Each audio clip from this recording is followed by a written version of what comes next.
Olá, meus amigos, graça e paz, tudo bem? Eu sou o Wellington Santos e sejam bem-vindos ao Liber Mídia Brasil.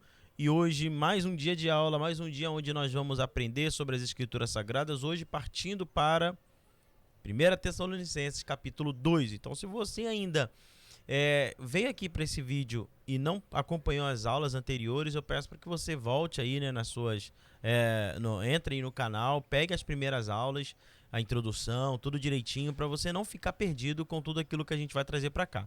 Amém? E eu sei que essas aulas têm sido bênção na vida de muitas pessoas, eu tenho recebido feedback, e isso é muito importante porque valoriza também o nosso trabalho, né? Faz com que a gente entenda que todo o sacrifício, né? Toda a nossa disposição em estudar, isso faz toda a diferença na sua vida e na vida das pessoas. Então, peço aí para que você também, né, que já está com a gente aí há tanto tempo, não se esqueça, por favor, de se inscrever no canal, ativar o sininho das notificações e compartilhar esse vídeo para quantas pessoas você puder. Você pode fazer isso? Eu vou te dar então 4 segundinhos para você fazer isso. E aí então a gente começa a nossa aula de hoje, tá bom? Muito obrigado, gente. Valeu mesmo. Valeu de verdade aí pelo apoio. Então vamos lá, gente. Vamos para a aula de hoje. Nós já vimos aqui, né? Passamos pela introdução. Vimos na introdução Atos capítulo 17, explicando um pouco o cenário, né, que a igreja tinha ali naquele momento, o cenário que o apóstolo Paulo vivia, né, de pregar o evangelho para aquela cidade. E depois nós vimos no capítulo 1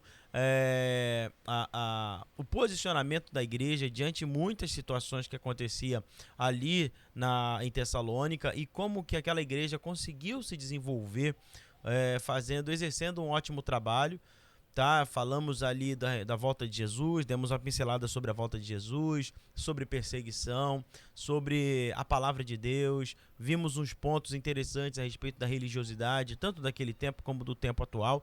E assim, as aulas têm sido muito interessantes. Eu peço para que você, se você está aqui nesse vídeo, dê um pause, né? Ou assista depois, mas eu recomendo você assistir desde o início. Tá bom, gente? O Wellington é chato demais. Bota em 2.0 na velocidade que você consegue pegar as aulas todas.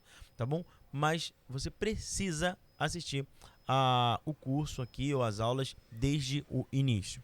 Beleza, gente? Então nós hoje vamos começar a leitura, né, de 1 Tessalonicenses capítulo 2.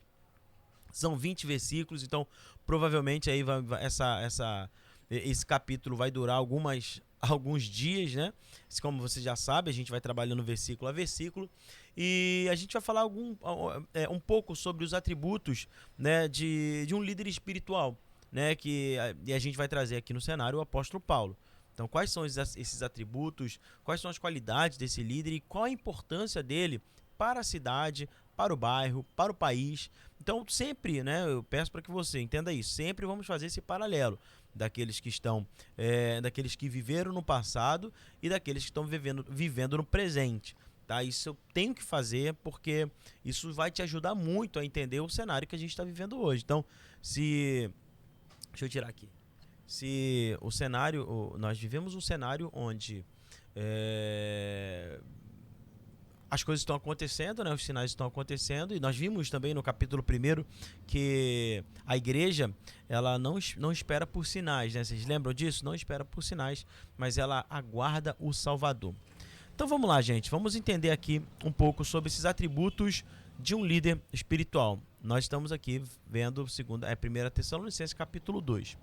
Paulo foi um líder por excelência, tá? E ele, obviamente, é um dos líderes mais importantes do Novo Testamento, isso porque também a maioria dos livros do Novo Testamento foram cartas, né, do apóstolo Paulo. Seu legado serve de balizas para os líderes ainda hoje. Então nós vamos agora trabalhar 3 atributos desse líder que era um servo, tá? E que deve pautar a direção da nossa vida. Você que tem aí anseio ou desejo, interesse de ser um líder na sua comunidade, na sua igreja, um líder no seu trabalho, um líder de governo, um líder dentro da sua faculdade, você precisa entender que o apóstolo Paulo tem muito a ensinar para nós aqui, e eu quero trazer isso para a gente hoje, tá bom? Então, um líder espiritual não busca conforto, mas conversões. Olha que interessante, tá? O apóstolo Paulo tinha acabado de enfrentar uma prisão ilegal em Filipos. É muito interessante isso. O apóstolo Paulo ele foi preso em Filipos e por conta de desordem, né? A acusação contra ele era de desordem e o apóstolo Paulo estava preso acorrentado.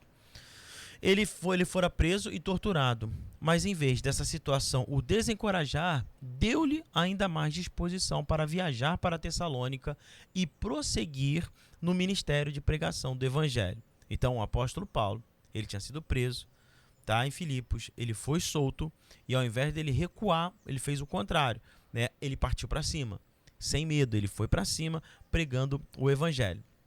Então,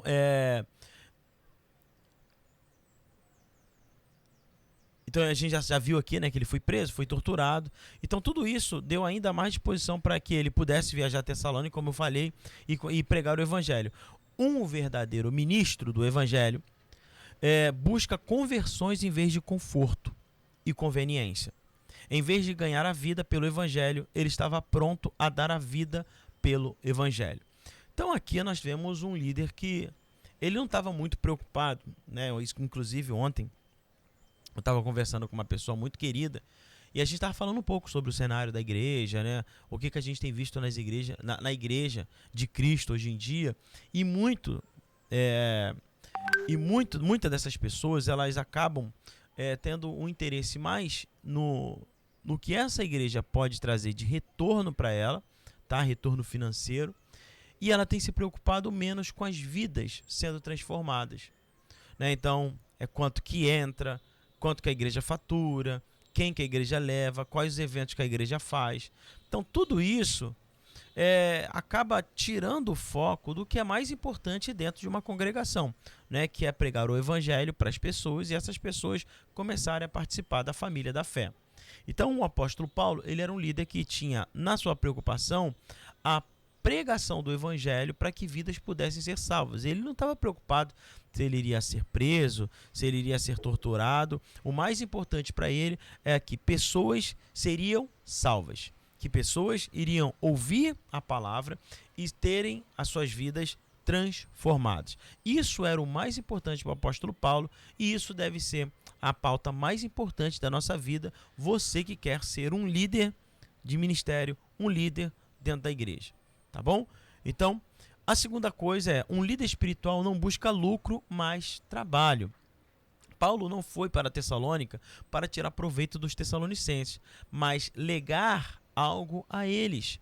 Paulo não foi à capital da província da Macedônia para levar vantagem, mas para doar. Ele não foi para ganhar dinheiro, mas para ganhar almas. Sua motivação não era o lucro, mas a salvação de almas. Isso é o que a gente acabou de falar aqui, né? A motivação do apóstolo Paulo era de ver vidas sendo transformadas. E isso é muito importante para todos aqueles que creem, né, que Deus os chamou, Deus os capacitou para pregar o evangelho, para instruir as pessoas. Então, é errado, Hérito? Poxa, então você está falando isso. É errado, Hérito, ter dinheiro, é errado a gente ter um trocado a mais, a gente buscar riquezas, buscar ter uma vida próspera financeiramente? Não estou dizendo que é errado, tá? E nunca foi errado. Nunca foi errado. O dinheiro, ele é o acesso. O acesso para que eu possa comprar um microfone como esse, uma câmera como essa que está me filmando, um computador como esse que está aqui na minha frente, uma mesa, um fone. Então, o dinheiro, ele serve de acesso. Um acesso para abençoar a minha vida e a vida de outras pessoas. O problema é que muitos querem o dinheiro para eles e acham que o dinheiro é só para encher o seu bolso. É só para favorecer a eles mesmos. E, infelizmente, isso acontece dentro da própria liderança, né? A liderança que eu falo é a liderança da igreja cristã. Tá? Isso, obviamente, eu não estou generalizando, que senão ia ser burrice minha, eu não quero ser taxado como tal. Mas muitas pessoas, elas acabam, infelizmente, mais preocupadas com o lucro do que com as vidas, as vidas transformadas. E isso, infelizmente, é um problema que nós vivemos hoje. Mas essa não era a situação do apóstolo Paulo. Paulo, ele enfrentou todas as dificuldades, ele enfrentou todas as situações e nada foi feito para que ele pudesse obter lucro algum. Muito pelo contrário, né? ele acabou tendo muito prejuízo, foi açoitado, foi preso, foi lançado de um precipício, quase morreu naufragado, no naufrágio. Então, assim, uma série de coisas aconteceu na vida do apóstolo Paulo para que ele pudesse recuar, e ele não recuou, ele partiu para cima. E graças a Deus, né? Porque hoje nós temos nas suas cartas muitos aprendizados e a gente está tendo aprendizado demais com uma dessas cartas, que é a 1ª Tessalonicense. Tá? Então, Paulo se dispôs a abrir mão dos direitos legítimos de trabalhar com as mãos para o seu sustento para manter o privilégio de pregar o evangelho. O ministério não é uma plataforma de lucro, mas um campo de trabalho. É lamentável, né, que alguns obreiros estejam transformando o evangelho num produto. O púlpito num balcão, o templo numa praça de barganha e os crentes em consumidores. Esse é um problema. Esse é um baita de um problemão, porque isso não é o evangelho, tá? Então, assim, você pode até falar, poxa, Wellington, nossa, eu quero ser um líder como o apóstolo Paulo. Então eu vou pregar o evangelho, eu quero virar umas salvas, perdão, gente. Quero virar umas salvas. Eu quero virar umas salvas, mas também não quero fazer nada, eu quero só depender disso. A gente tem que ter muito cuidado. Tá? Precisa ter muito cuidado, porque o apóstolo Paulo também trabalhava. Tá bom? Ele tinha meios com o qual ele se sustentava. Então a gente precisa ter muito cuidado com essas decisões que a gente vai tomar. Se você quer ser um líder na sua igreja, se você quer ser um pastor, né, de tempo integral, você precisa muito bem saber também quais são as suas responsabilidades. Se você tem família, você precisa pensar no seguinte, né, que a sua família ela não vai viver de vento. Então você precisa ter uma boa organização financeira, você precisa ter um trabalho, você precisa ter uma garantia para que a tua família ela não sofra com as suas decisões. Tá bom? Estou dando só uma pincelada aqui para você entender. Mas o apóstolo Paulo, ele não pensava nisso. Ele trabalhava, ele se sustentava e pregava o evangelho. É muito diferente do que a gente está vendo hoje de fato. O que acontece em muitas congregações, infelizmente, né? Porque nós estamos vendo uma quantidade gigantesca de lobo em pele de cordeiro, que está, de fato, aqui até tem uma palavra aqui que eu vi, estão transformando a igreja, os crentes, em consumidores. Né? Então, poxa, hoje o cristão ele virou um mercado. O cristão hoje ele virou um mercado que compra, né? Que compra as suas ideias, que comprava antigamente CDs, livros. E a gente precisa ter muito cuidado com esse tipo de situação, porque você acaba fazendo as coisas não pelo benefício do próximo, mas você faz isso para o seu próprio benefício. Né? Então, assim, fica muito complicado. É uma linha muito tênue, né? Uma linha muito fininha para a gente lidar com a situação, porque você precisa definir como está o seu coração. Poxa, eu quero tomar uma decisão de ser um líder em tempo integral. Eu quero vender disco. Eu quero vender livros. Qual é a intenção do teu coração? Eu vou fazer um monte de livro aqui para ficar rico, milionário e poxa. Não, a sua intenção tem que sempre apontar para a salvação das pessoas, para a transformação de vidas. Amém? Sempre tem que ser dessa forma. Nunca você pode fazer as coisas pensando só no seu bem. Você tem que pensar em como aquilo que está acontecendo na tua vida pode se multiplicar e abençoar a vida de outras pessoas. Você entendeu, gente? Sim ou não? O apóstolo Paulo não foi diferente. Ele prega o evangelho, ele anuncia o reino e ele vê vidas sendo salvas. Ele vê transformação, ele vê coisas acontecer. Então, o evangelho para ele não era um produto. Lá em Filipenses capítulo 1, ele fala, tem gente que está pregando o evangelho para ficar rico, tem gente que está pregando o evangelho para me arrumar problema, mas deixa, pelo menos eles estão pregando o evangelho. Mas ele quer fazer o dele, o apóstolo Paulo estava fazendo o dele, pregando o evangelho da maneira correta. Não pensando em lucro, não pensando em roubar das pessoas, não pensando em usurpar, né, aquilo que as pessoas tinham. Não, o apóstolo Paulo queria ver vidas transformadas. E é isso que eu quero ver acontecer com você também, a sua vida sendo totalmente transformada. Amém? E o terceiro ponto aqui que eu quero trazer é que um líder espiritual não busca aplauso dos homens, mas a aprovação de Deus. Né? Então, o que nós vimos até aqui? Que um líder espiritual ele não busca conforto, mas conversões. Depois, um líder espiritual não busca lucro, mas trabalho. E o terceiro e último, Um líder espiritual não busca aplauso dos homens, mas a aprovação de Deus. Paulo era um pastor e não uma pessoa que bajulava. Ele não pregava para agradar a homens, mas para ser aprovado por Deus. Ele não buscava aplausos e reconhecimentos humanos, mas lutava para ser irrepreensível diante de Deus, né? E aí, o que seria um bajulador, né? Ele é aquele cara que se empenha em tornar a mensagem palatável e atraente para agradar as pessoas. Ele busca a sua glória pessoal e não a glória de Deus. Ele está mais interessado em promover o seu nome do que exaltar o nome de Cristo. Ele está mais interessado em arrancar os aplausos dos homens do que ser aprovado por Deus. Está mais interessado em ser amado na terra do que ser conhecido no céu. Então, aqui nessa parte aqui, vamos trabalhar e vamos analisar e ver como é que a gente está vivendo os dias de hoje, os dias atuais. Existe um nicho, que eu falei para vocês, um nicho evangélico, que é muito grande. É um mercado que mexe com muito dinheiro, milhões de reais, tá? E muitas pessoas entenderam isso. E o fato dessas pessoas terem entendido isso, e aí não é só um nicho de compra, é um nicho também de expectativa, de fé, de apelo. Por quê? Muitos políticos também acabam se aproveitando da situação e usam a igreja para alcançar os seus objetivos, tá?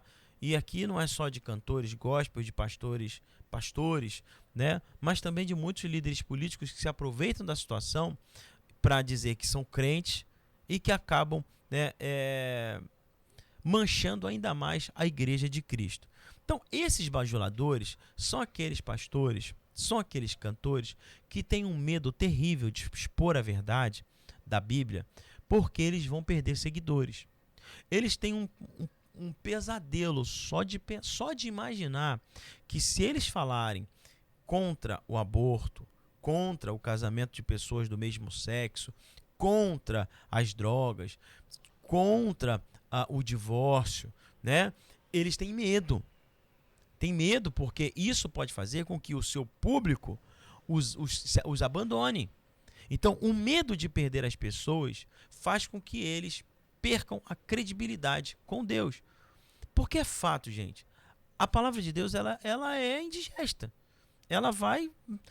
Na tua vida, quando você lê, você vai falar: caraca, meu Deus, isso aqui eu tô fazendo tudo errado. Mas, pô, caramba, isso aqui pra mim é legal. Mas, pô, a Bíblia tá dizendo que é da outra maneira é mais certo. A palavra, ela não é fácil. A Bíblia não é fácil. Não é fácil. É por isso que a gente precisa do Espírito Santo para nos ajudar, nos guiar, né? Ele é o parteiro, né? Aquele que está ao nosso lado, né? O Paráclitos. E obviamente, muitas pessoas têm medo de ler a Bíblia na sua essência, porque sabem que vão perder muitos seguidores.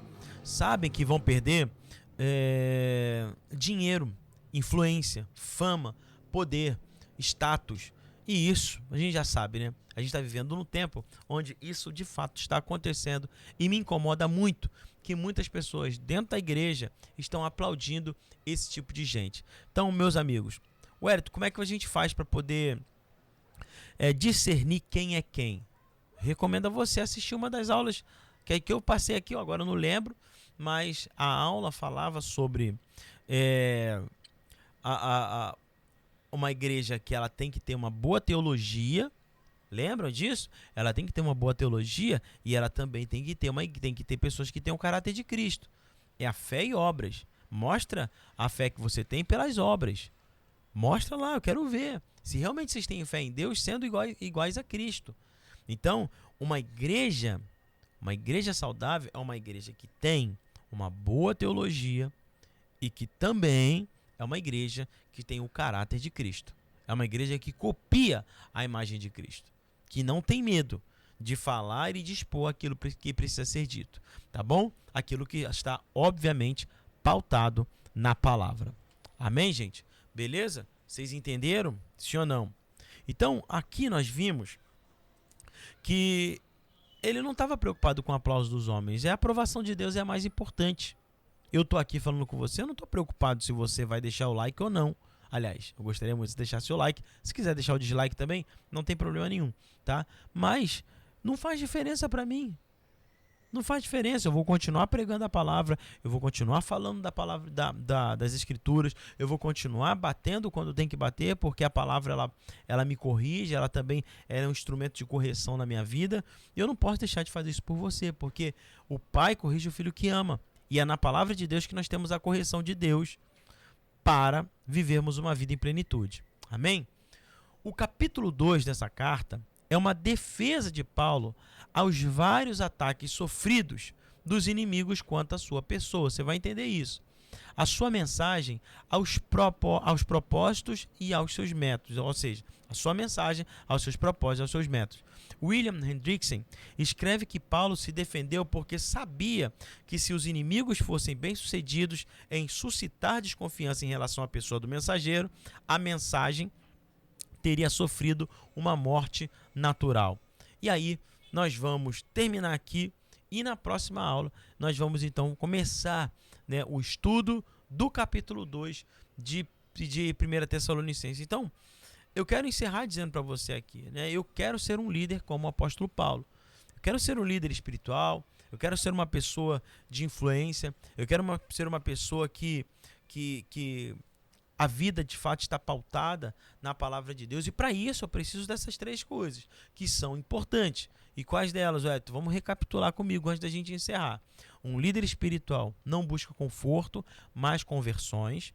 Um líder espiritual não busca lucro, mas ele busca trabalho.